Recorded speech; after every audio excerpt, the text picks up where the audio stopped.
Merhabalar sevgili izleyenlerim. Bugün sizler ile 3 malzemeyle 3 dakikada yoğurt ile çok light, çok hafif bir dondurma yapıyoruz.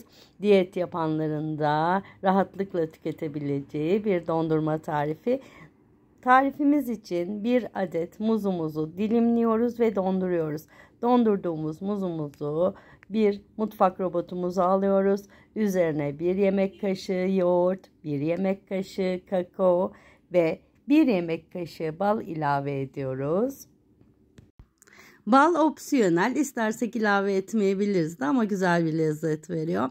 Şimdi tüm malzemelerimizi mutfak robotumuzda pürüzsüz bir kıvam alana kadar iyice çekiyoruz. Ben tarifimi çekerken siz de YouTube kanalıma abone olup beğen butonuna basarsanız, hele bir de yorum yazarsanız çok mutlu olurum. Şimdi gördüğümüz üzere dondurmamız artık yavaş yavaş hazır. Şöyle kıvamını da sizlere göstereyim. Şimdi dondurmamı bir kabıma alıyorum bir kaşığım yardımıyla.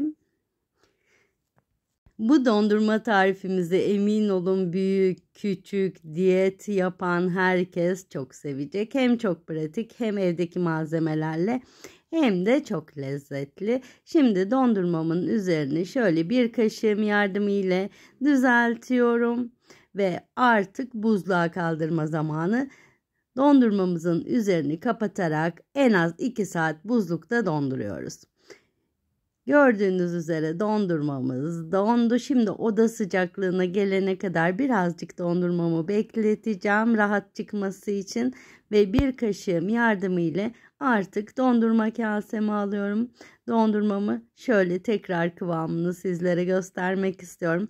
İsterseniz içerisine çikolata parçaları da ilave edebilirsiniz, zenginleştirebilirsiniz ve dondurmamız servise hazır. Tadım zamanı. Yapan, deneyen herkese afiyet olsun.